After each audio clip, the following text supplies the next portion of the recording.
प्रिय मित्रों, जब भी हम स्टडी करते हैं, कॉलेज जाते हैं या कोई भी अध्ययन करते हैं, चाहे हम काम कर रहे हो या कुछ भी हो, कई प्रकार की पुस्तकों का हम अध्ययन करते हैं। कई बुक्स हमें मिलते हैं अध्ययन करने के लिए और हर एक बुक के पीछे एक कोई लेखक होता है।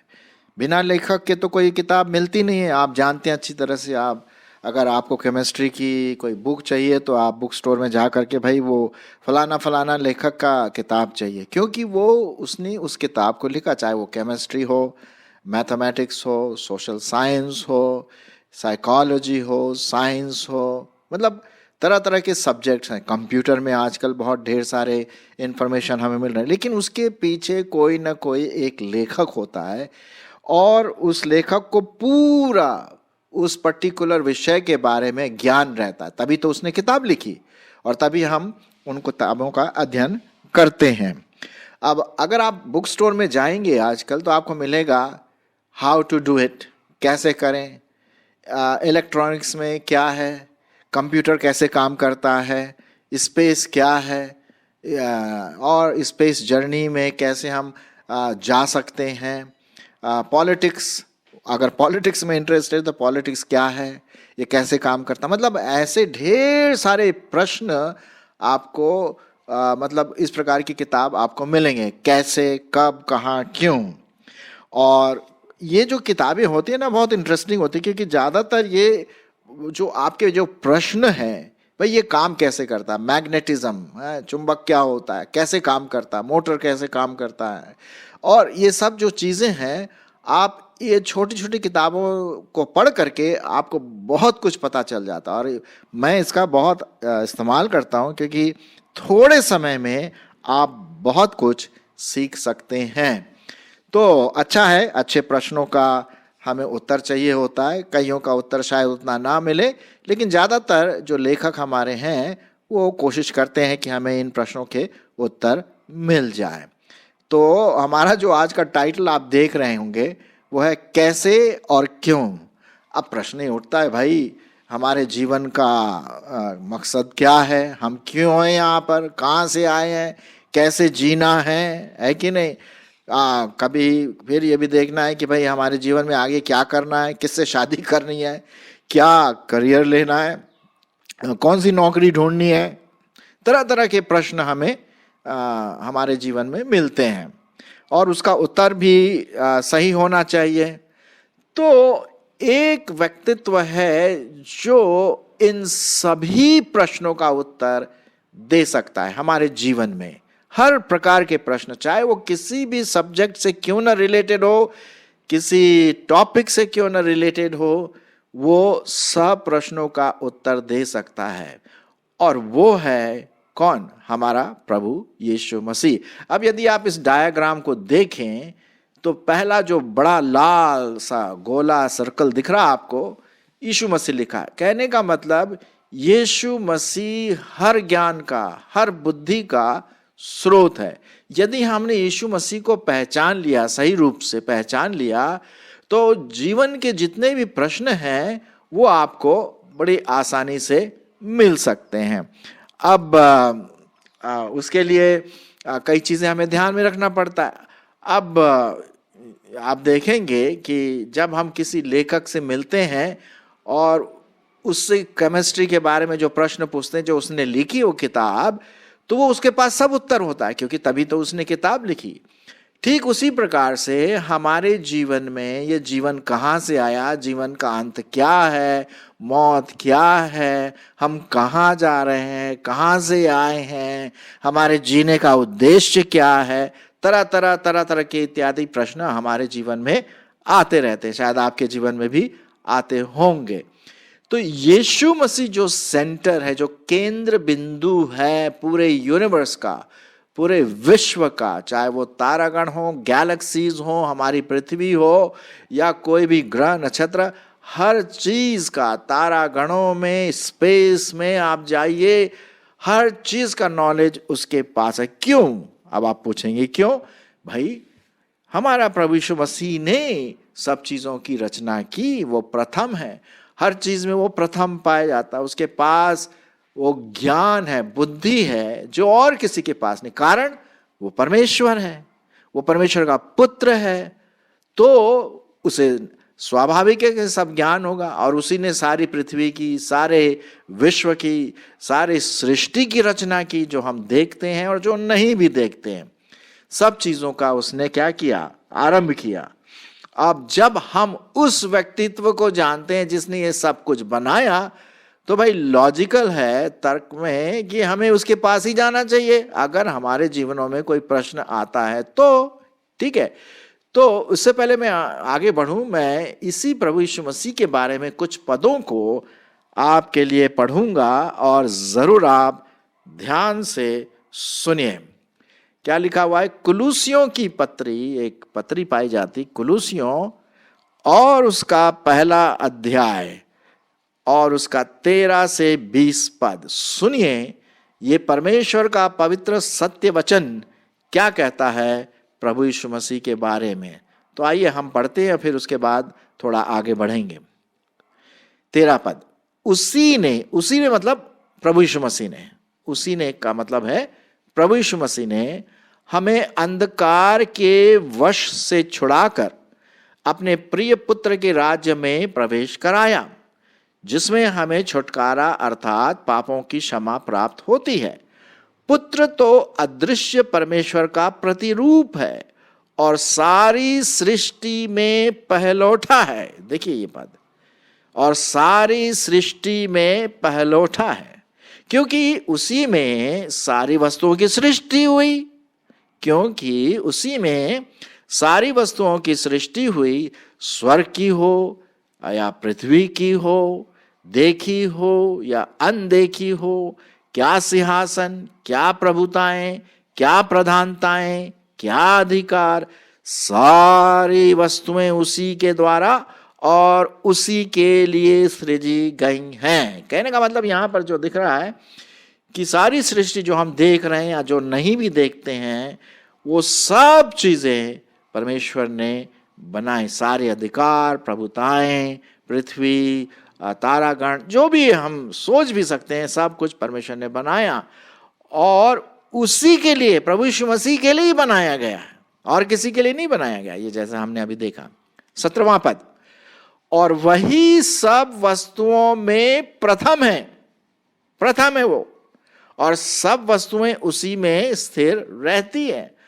अब उदाहरण के रूप में यदि आप एटम का जो स्ट्रक्चर होता है, जो बनावट होती है, आप जानते हैं कि एटम में क्या होता है कि एक तो सेंटर में न्यूक्लियस होता है, न्यूक्लियस में न्यूट्रॉन और प्रोटॉन होते हैं।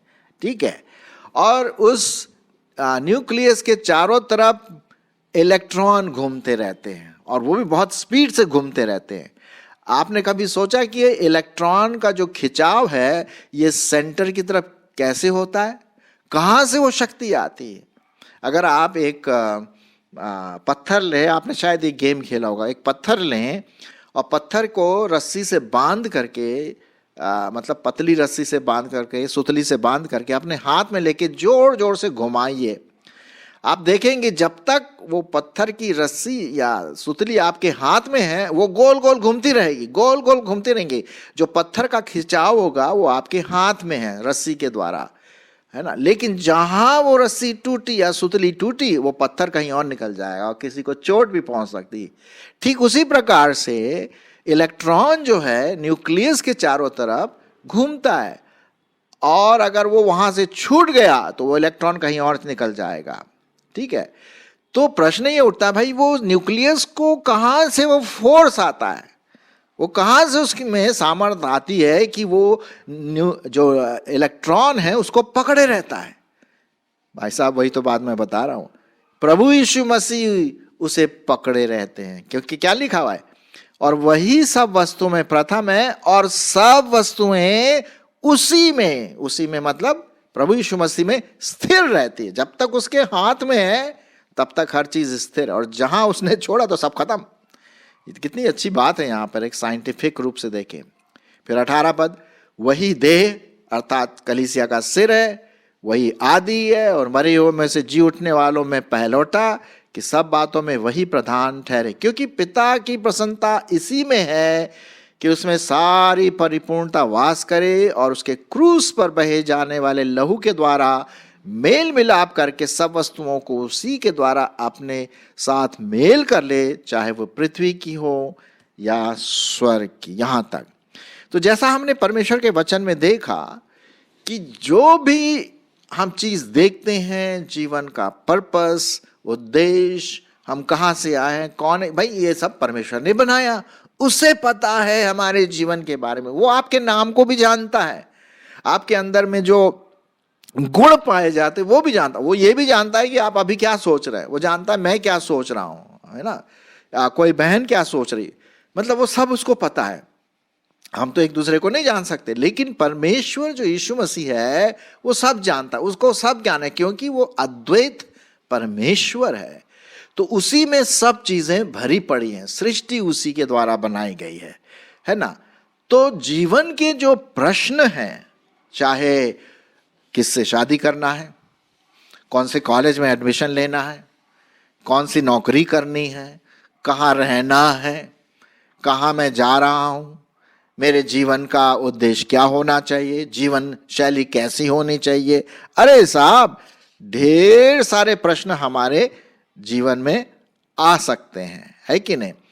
तो हमारे जवानों के लिए, बच्चों के लिए, बुजुर्गों के लिए, वयस्कों के लिए जो ज्ञान का स्रोत है वो है प्रभु यीशु मसीह। और जैसे कि आप देख रहे हैं सबसे नीचे क्या लिखा है, जीवन के प्रश्न, और वो जो एरोज आपको दिखाई दे रहा है, एरोज वापस जाता है और फिर एक और छोटे से गोले में चला जाता है, और वो लाल गोला जो छोटा वाला है, क्या लिखा हुआ है, नया जन्म।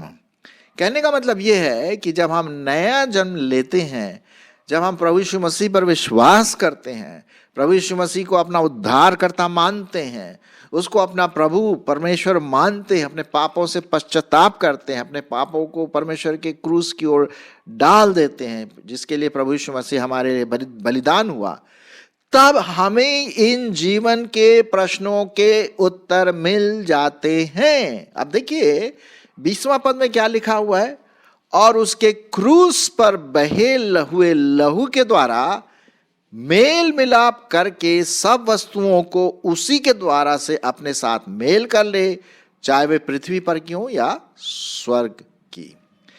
तो जब हम प्रभु यीशु मसीह के बलिदान वाले क्रूस की ओर देखते हैं और प्रभु यीशु मसीह की ओर देखते हैं विश्वास से, तब हमारा नया जन्म होता है, हम एक नए व्यक्ति बनते हैं। तब हमको जीवन के जो प्रश्न है ना वो मिल जाते। मेरे साथ भी ऐसा ही हुआ। मैं 17 साल की उम्र में जवान था उस समय, और उस टीनेज टाइम में मेरे को पता नहीं था मैं कहाँ जा रहा हूँ, क्या कर रहा हूँ, जीवन का उद्देश्य क्या है, सिर्फ पढ़ना ही लिखना है या और भी कुछ है जीवन में। तो जब मैंने प्रभु यीशु मसीह को ग्रहण किया तो मेरे जीवन में जो प्रश्न थे एकदम से आ गया। वो प्रश्न कैसे, उत्तर कैसे मिला, बाइबल पढ़ने से, परमेश्वर का वचन पढ़ने से। और वो वचन कहाँ से आया, किसका है, प्रभु यीशु मसीह का है। ठीक है।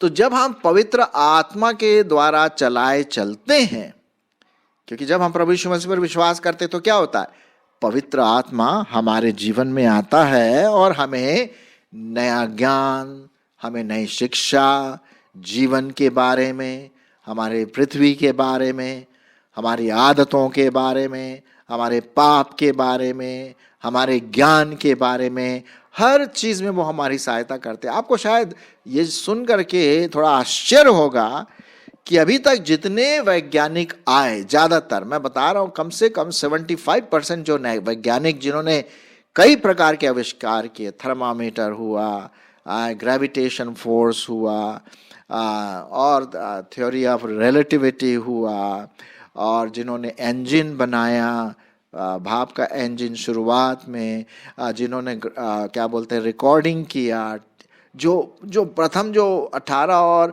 19वीं शताब्दी में जो वैज्ञानिकों ने जो बड़ा आविष्कार किया, ज्यादातर अगर आप उसके बैकग्राउंड को देखेंगे वो मसीही थे, विश्वासी थे। उनका विश्वास बाइबल पर था, प्रभु यीशु मसीह पर था। तो क्या हुआ, प्रभु परमेश्वर ने उनको क्या दिया, विजडम दिया, उनको बुद्धि दिया, और उन्होंने उस बुद्धि को लेकर के आज हम कई कई आविष्कारों को देख रहे हैं अपने जीवन में। और आप जानते हैं मॉडर्न जो हमारा दुनिया है कितना सहज हो गया चीज़ों की वजह से। इलेक्ट्रिसिटी, बिना इलेक्ट्रिसिटी के तो साहब कुछ काम ही नहीं हो सकता। जिसने बताते हैं बल्ब बनाया थॉमस अल्वा एडिसन, वो प्रभु को प्यार करता था। अल्बर्ट आइंस्टाइन, वो भी प्रभु को और उसके वचन को मानता था। न्यूटन, वो प्रभु यीशु मसीह के वचन को मानता था। और भी मुझे अभी याद नहीं आ रहा, ढेर सारे वैज्ञानिक है। यदि आप उसके बैकग्राउंड को स्टडी करें तो आपको पता पड़ेगा ये वैज्ञानिक जो थे ये प्रभु को प्यार करते थे, वचन को मानते थे एज परमेश्वर का वचन, और उसके बाद परमेश्वर ने उन्हें बुद्धि दिया। ये है कि कुछ वैज्ञानिक अभी नहीं मानते हैं, है ना। कुछ हैं ऐसे 15-20% जो परमेश्वर को शायद ना माने, वो अलग बात है। लेकिन ज़्यादातर जो बुद्धि आई वो क्या है? परमेश्वर के वचन के द्वारा, प्रभु यीशु मसीह के द्वारा। और वो जीवन के प्रश्न, हमारे जीवन में जो प्रश्न उठते हैं उसका समाधान परमेश्वर देता है। और वो कैसे देता है? नए जन्म तो होना ही होना है और उसके वचन को हम पढ़ें।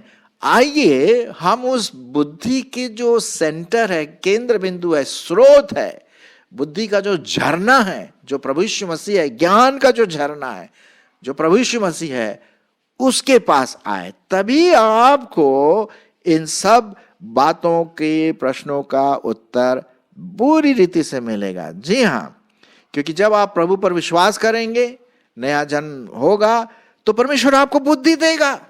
हाँ, परमेश्वर आपको बुद्धि देगा, समझने के लिए ज्ञान देगा, और तरह तरह की चीज़ें आप अपने जीवन के द्वारा हमारे समाज के लिए, अपने लिए, सबके लिए कर सकते हैं। एक बहुत अच्छा पद मैं आपके लिए पढ़ना मांगता हूँ, पाया जाता है यहोशू की किताब और उसका 1 अध्याय और 8वां पद। क्या लिखा हुआ है सुनिए।